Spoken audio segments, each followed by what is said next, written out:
Paul. That also breaking right now, House Speaker Kevin McCarthy addressing the Knesset there in Jerusalem for the first time. Let's listen live. To celebrate the bond between our two countries and to reaffirm the bipartisan support for Israel in Congress is at the foundation for our truly special relationship. I begin with words that every person in this chamber will recognize. The land of Israel was the birthplace of the Jewish people.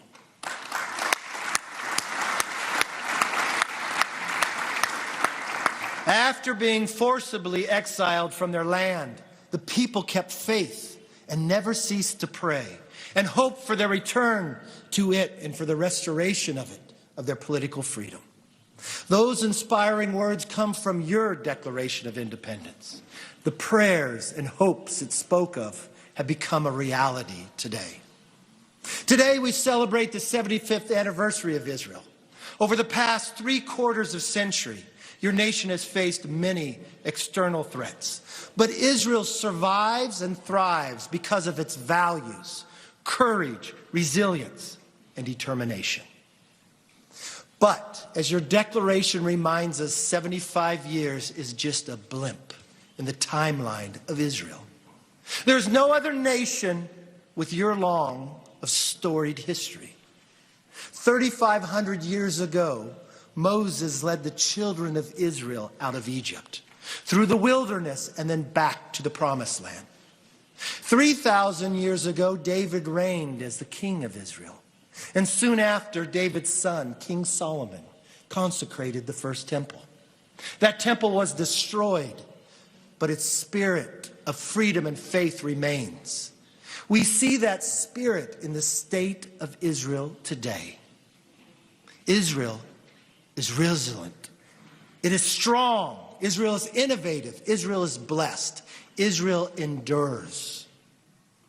The Lord blessed you from Zion, and may you see the prosperity of Jerusalem all the days of your life. Indeed, may you see your children's children. Peace be upon Israel, as David has written.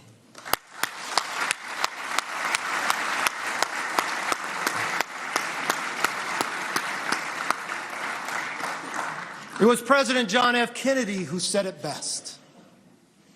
Israel was not created in order to disappear. Israel will endure and flourish. It can be neither broken by adversity nor demoralized by success. Kennedy's words echo throughout this chamber today. Ladies and gentlemen, Israel's rebirth is nothing less than a modern miracle, and I thank you for it.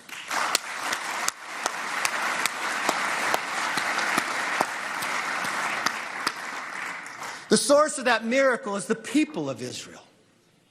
In those dark days, thousands of years ago, when the Jewish people were scattered from Israel, the prophet Isaiah predicted a brighter future to come. Inspired by God, he shared this command: arise, shine, thy light to come. My friends, today, 75 years after declaring independence, Israel's lights shine brighter than ever before.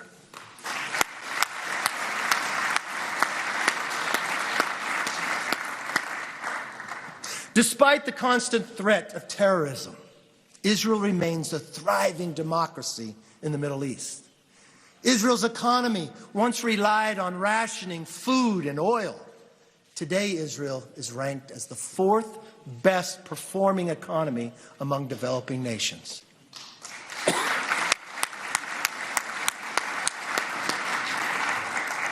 Its market economy is dynamic, and its remarkable people are bursting with talent and ideas.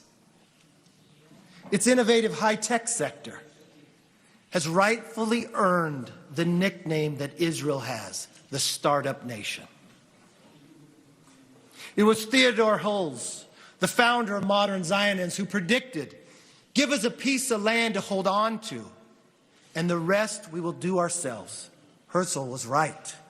The story of Israel is a story of survival against the perils of war and terrorism. It's a story of pioneers fulfilling a sacred promise inspired by our commitment to freedom, to family, to faith in God. It is a story about making the deserts bloom and building a thriving, innovative economy. And it is a story of hope that continues to inspire millions around the world, especially me and my fellow Americans, regardless of our political party. The United States cherishes this unbreakable bond with Israel. I'm proud that my country recognized your country 11 minutes after it declared its independence, the first country to do so.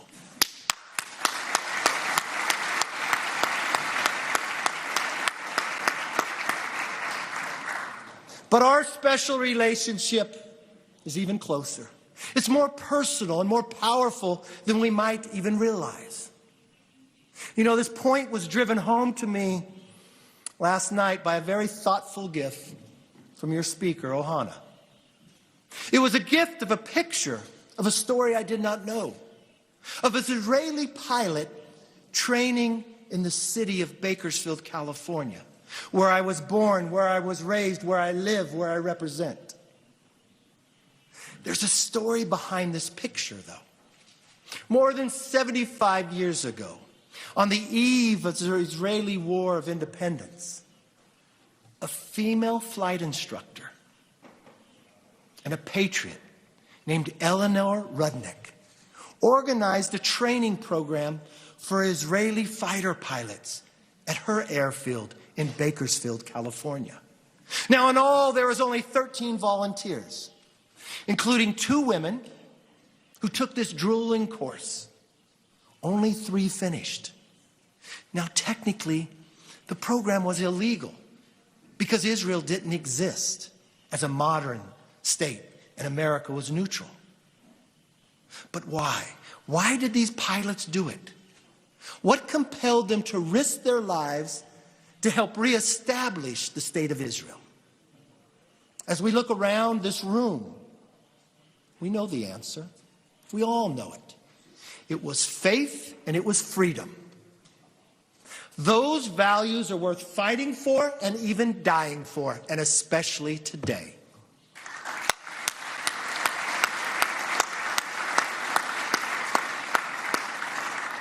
And so they took to the skies, not knowing what the future would hold, but knowing that God and million Americans were their allies in this cause. They won. Despite all odds, they won. And because they won, the state of Israel was reborn. 75 years has passed since those heroes helped secure Israel's independence. Most has only recently graduated from school. At the time, the joys and struggles of life were just ahead of them. And now, while they rest in peace, their sacrifice and legacies live on in a free and independent Israel and its special bond with the United States. Freedom and democracy will always prevail. This is the foundation of our special relationship. We are the only 2 countries in history that were conceived in liberty and dedicated to the proposition that all are equal.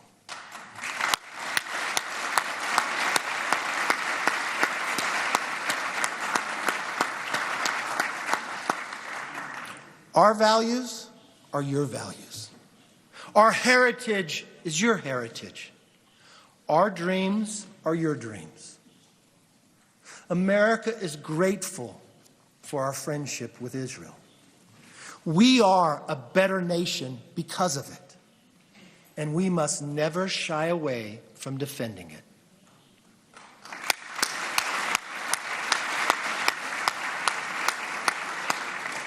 We have come so far in 75 years, but the promise of years ahead is just as compelling. I believe the best days for Israel and an unbreakable bond are ahead of us. My greatest hope is that our special relationship can serve as a foundation for greater peace across the Middle East. The progress towards peace in the past few years have simply been remarkable. Thanks to the Abraham Accords, coexistence and cooperation are beginning to replace conflict and intolerance. As a result, a future where your children can enjoy a just and lasting peace is not only foreseeable, it is attainable. Congress has supported the dramatic breakthroughs of the Abraham Accords. Last week, we passed a bipartisan resolution celebrating the 75th anniversary of commending the Abraham Accords as well.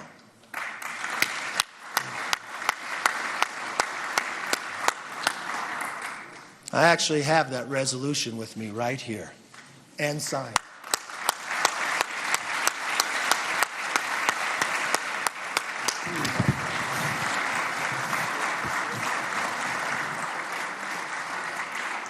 Now, it states in absolute terms that the U.S. stands with Israel, supports the Abraham Accords, and upholds that Israel has the right to defend itself.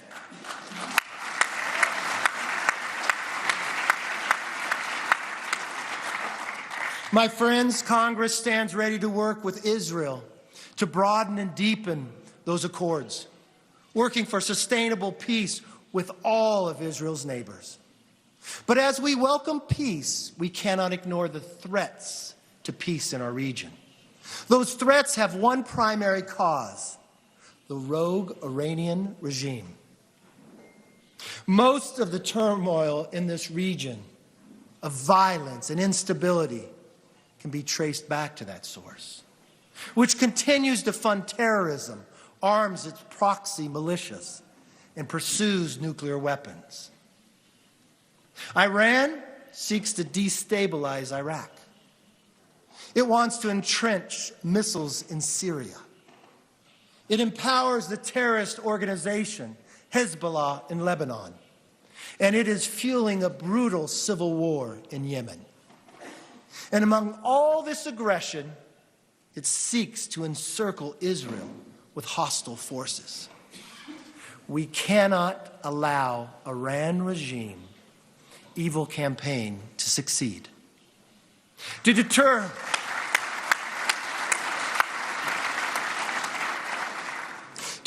Iran's dangerous behavior, our nations must continue to stand together. We, the United States, integrated Israel into our central command and are continuing to carry out military exercises together. As long as I am Speaker, America will continue to support fully funding for security assistance in Israel.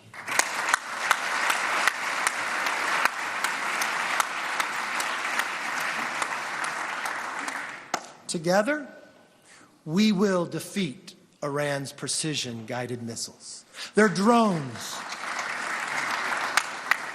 their terror tunnels, and cyber attacks. As we stand shoulder to shoulder against Iran's regional aggression, we must always remain resolute in our commitment that Iran will never acquire a nuclear weapon.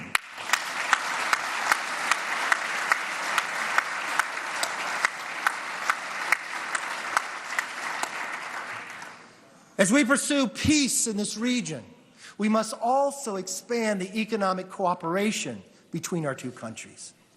In our systems of innovation and creativity are our greatest allies, our greatest sources of strength, our greatest fuel for prosperity. For decades, our nations have worked together on agricultural research, clean energy, new technology, cyber defense, and so much more. To strengthen our command of the next generation of technology, Congress established a working group for bilateral military research and development in 2021. This will allow us to benefit from each other's innovation, especially in military technology. We've seen successes of technological cooperation in so many areas. Today, however, our innovation is at risk from a new threat: the Chinese Communist Party. While the CCP may disguise itself as promoters of innovation, in truth, they act like thieves. We must not allow them to steal our technology. In the United States, we are working to protect innovation and the prosperity with which it renews focus. You know, we have a review process called the Committee of Foreign Investment in the United States, or as we refer to as a CFIUS. I want to thank you, and I'm glad that Israel has put into place a process to review foreign investments.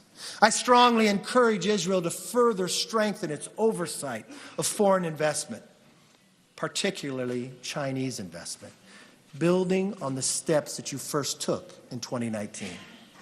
If we cooperate, then I'm confident we will meet the challenge and ensure a brighter future for both of our nations. The final priority for the future I want to discuss is ending efforts to delegitimize and discriminate against Israel. Whether it's the toxic boycott, divestment, and sanctions movement, or the constant attacks of Israel at the United Nations, prejudice against Israel on the world stage is damaging and destructive. There is no clearer example than the UN Rights Council, which has passed over 90 anti-Israeli resolutions since 2006. Yet they have turned a blind eye to true human rights violations by Iran, North Korea, and China. My colleagues and I in Congress will continue to stand with Israel, and we will increase the pressure on the United Nations to end these outrageous attacks.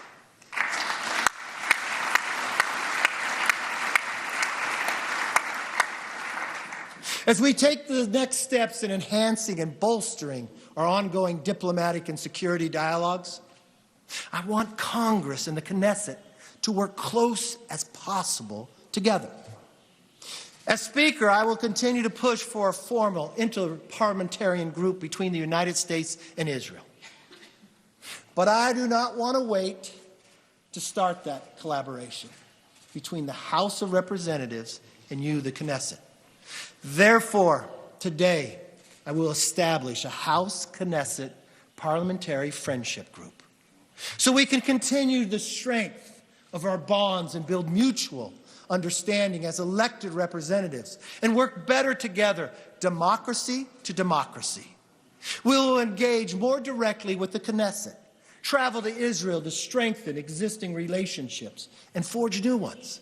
Similarly, we will host Knesset members who wish to travel to the United States to do the same in Congress. This will be part of a new chapter of U.S.-Israel relations, and I look forward to working closer with your Speaker, Ohana, in this endeavor.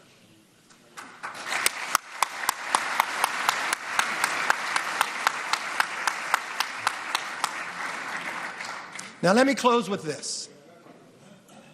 The rebirth of Israel is truly a miracle.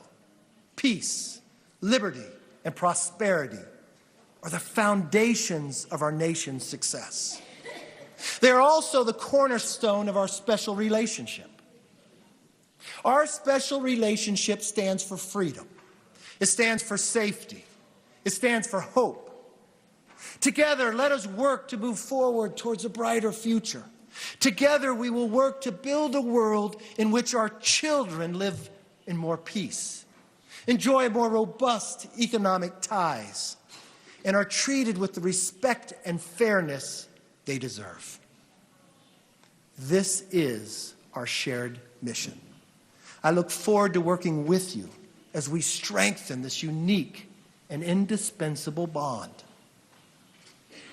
God bless you. God bless Israel. God bless America. And God bless our special relationship for the next 75 years. Thank you.